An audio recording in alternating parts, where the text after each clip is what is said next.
विद्यार्थी मित्रों जय स्वामीनारायण। हिंदी में बीजो पाठ रहेलो कच्छ की शेर।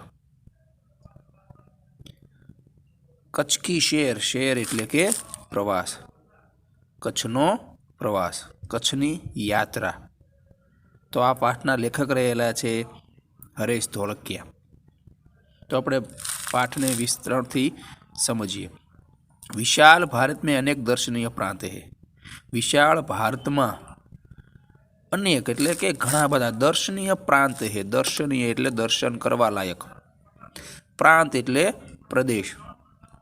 तो विशाल भारत में अनेक दर्शन करवा माटेना प्रदेशों रहेला छे। सबका अपना महत्व एवं सौंदर्य है। सबका एटले बधानुं, बधानुं पोतपोतानुं सौंदर्य रहेलुं छे अने महत्व रहेलुं छे। गुजरात उनमें से एक अनूठा राज्य है।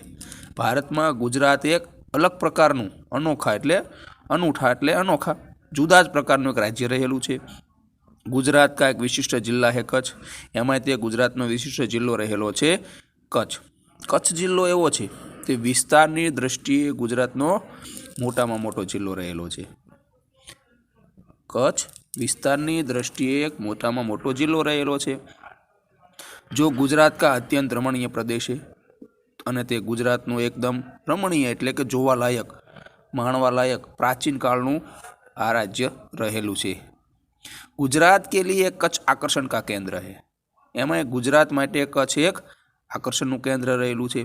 इसका पौराणिक महत्व भी कम नहीं है। आनुं पुराणोनुं महत्व एटले पौराणिक एटले प्राचीन जूना जमानानुं महत्व पण घणुं बधुं रहेलुं छे। अनेक दर्शनीय स्थानों के वैविध्य के कारण इसे म्यूजियम कह सकते हैं। दर्शनीय प्रांत है, दर्शनीय स्थलों रहेला छे अने पौराणिक प्राचीन स्थलों रहेला छे, एटला माटे एने म्यूजियम कहेवामां, म्यूजियम एटले के संग्रहालय कहेवामां आवे छे। कच्छ में प्रवेश करती हमें रेगिस्तान के दो भाग देखने को मिलते हैं। कच्छ में आपणे ज्यारे प्रवेश करीए त्यारे आपणे रेगिस्तान, रेगिस्तान एटले के रण प्रदेश, रण प्रदेशना बे भाग देखाय छे। एक छोटा रेगिस्तान और एक बड़ा रेगिस्तान, एक नानू रण और एक मोटू रण। इन दोनों में रेगिस्तान जैसे कोई लक्षण नहीं दिखाई देता। જ્યારે શરૂઆત થાય છે નાના રણની ને મોટા રણની, પણ આ રણમાં આપણને રેગિસ્તાન એટલે કે રણ પ્રદેશ જેવું કાંઈ દેખાતું નથી। રેત કहीं નજર નહીં આતી, અતહ્ય અનૂઠા રેગિસ્તાન હે। રણની શરૂઆત થાય છે પણ આપણને રેતી ક્યાંય નજરે પડતી નથી। એટલા માટે એક અનોખા એટલે અનૂઠા એટલે કે અનોખું, अलग प्रकारનું આ રેગિસ્તાન રહેલું છે। सामखियाली को हम कच्छ का प्रवेश द्वार कह सकते हैं। सामखियाली नामનું જે ગામ રહેલું છે ત્યાંથી અમે આપણા કચ્છની પ્રવેશ દ્વાર એટલે કે એનું પ્રવેશ દ્વાર એટલે કે કચ્છની યાત્રાની શરૂઆતનું ગામડું કહેવામાં આવે છે। कच्छ की यात्रा यहीं से आरंभ होती है। कच्छनी यात्रा અહીંયાથી प्रारंभ થાય છે। कच्छनी यात्राની શરૂઆત सामखियालीથી થાય છે। यहाँ से उत्तर दिशा की ओर यात्रा का प्रारंभ होता है। અહીંયાથી उत्तर दिशा तरफ આપણે યાત્રાની શરૂઆત કરીએ છીએ। रापर से धोलावीरा पहुँचते ही हमारी प्राचीन संस्कृति मोहनजोदड़ो का स्मरण होता है। रापर થઈ અને ધોળાવીરા પહોંચીએ ત્યારે આપણે જૂના જમાનાની પ્રાચીન નગરી જે મોહનજોદડો છે એના આપણને सामखियाली को हम कच्छ का प्रवेश द्वार कह सकते हैं। सामखियाली ગામને આપણે કચ્છનું પ્રવેશ દ્વાર કહેવામાં આવે છે। કચ્છની શરૂઆત સામખિયાલીથી થાય છે। कच्छ की यात्रा यहीं से आरंभ होती है। कच्छनी यात्रा અહીંયાથી प्रारंभ થાય છે। यहाँ से उत्तर दिशा की ओर यात्रा का प्रारंभ होता है। रापर से धोलावीरा पहुँचते ही हमारी प्राचीन संस्कृति मोहनजोदड़ो का स्मरण होता है। रापर थईने धोलावीरा पहुँचीए त्यारे आपणी प्राचीन संस्कृति मोहनजोदड़ोનું स्मरण थाय छे, याद आवे छे। यह स्थान 5000 वर्ष के अवशेषों का अंग है। આજે મોહનજોદડોનું સ્થાન જે રહેલું છે એ 5000 વર્ષ કરતાં પણ જૂના જમાનાની વસ્તુઓ રહેલી છે। इस प्राचीन नगरी के दर्शन से ही हम चकित रह जाते हैं। हमें प्राचीनता में आधुनिकता के दर्शन होता है। छे ते प्राचीन जूना जमानाનું પણ આધુનિક યુગના આપણને તેમાં દર્શન થાય છે। એ આધુનિક યુગ આપણે અત્યારે જે પ્રમાણે બાંધકામ જોઈએ છીએ, નગર રચના જોઈએ છીએ, તો એ જૂના જમાનામાં નગરરચના એવી હતી,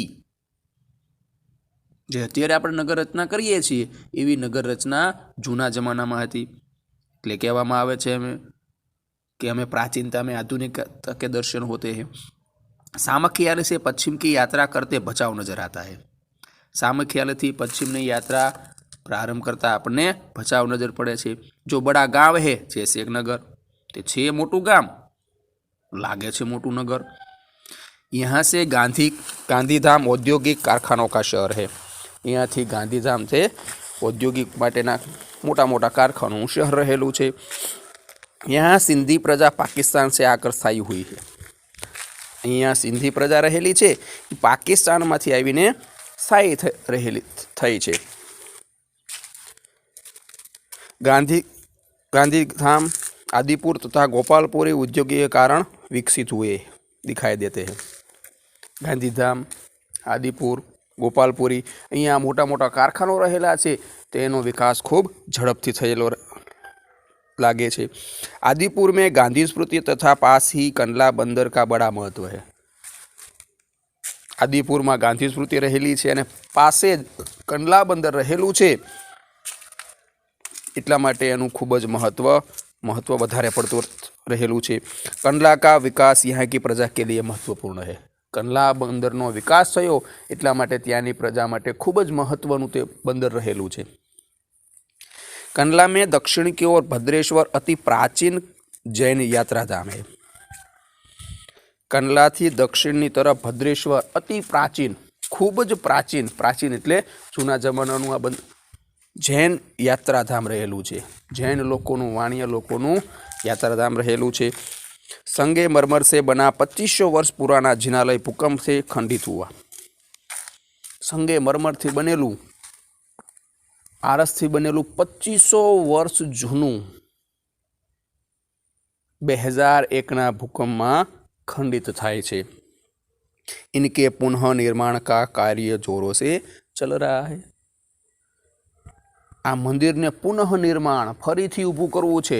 લોકો એવો વિચાર કરો કે આ મંદિરને, આ જિનાલયને ફરીથી ઊભું કરવું છે, તો પુનઃ નિર્માણ કા કાર્ય, ફરીથી એને નિર્માણ કરવાનું કાર્ય ખૂબ ઝડપથી ચાલી રહ્યું છે।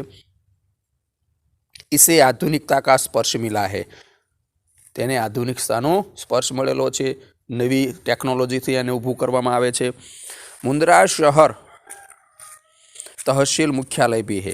यहाँ अनेक उद्योग के कारण विकास की दिशा खुली हुई है। मुंद्रा शहर रहेलू है, ત્યાં खूब ज उद्योगों होवाथी तेनी दिशा पण એટલે विकासनी दिशा पण खूब ज तेजीथी आगळ वधी रही है। समुद्र के किनारे बंदरगाह विकसित हुआ है। समुद्रना किनारा ऊपर बंदरगाह विकसित है, बंदरगाह रहेलू है। यहाँ कुछ प्राचीन इमारतें है। यहाँ खूब जूना जमानानी इमारतों पण रहेली है। समुद्र के किनारे तटीय यात्रा करते हुए हम मांडवी पहुँचे। समुद्र तटनी यात्रा करता करता हवे आपणे पहोंचीए छीए मांडवी शहर में। मांडवी अति सुंदर बंदरगाह है। मांडवी में अति सुंदर बंदरगाह रहेलू है। यहाँ यह बड़ा प्राचीन नगर है। आ खूब जूना जमानानुं नगर गणवामां आवे छे। यह शहर राजा के महल, पवनचक्कियों तथा समुद्र के कारण अति दर्शनीय बना है। आ शहर में राजाओना खूब महल रहेला छे, मोटी मोटी पवनचक्कीओ रहेली छे अने समुद्र किनाराने कारणे ते खूब ज दर्शनीय मानवामां आवे छे। यहाँ BRTI ग्राम्य संस्था है, 72 जिनालय है। पास ही बिदड़ा गांव में आंतरराष्ट्रीय अस्पताल है। मांडवीनी बाजुमां जे बिदड़ा गांव रहेलू छे त्यां इंटरनेशनल अस्पताल, इंटरनेशनल हॉस्पिटल पण रहेली छे। मांडवी से आगे चलते डुमरा, कोठारी, सुगरी और जखो महत्वपूर्ण गांव है। मांडवी थी आगळ वधीए त्यारे आपणे डुमरा, कोठारी, सुगरी और जखो महत्वपूर्ण गाम रहेला छे। जैनों का प्राधान्य यहाँ नजर आता है। वधारे पड़तो त्यां वस्ती जैनोनी रहेली छे एटले एनुं प्राधान्यता आपणे वधारे जोवा मळे छे। नलिया शहर तहसील का केंद्र है। यह वायुसेना का मुख्य अड्डा है। नलिया शहर में वायुसेनानो मुख्य अड्डो बनाववामां आव्यो छे।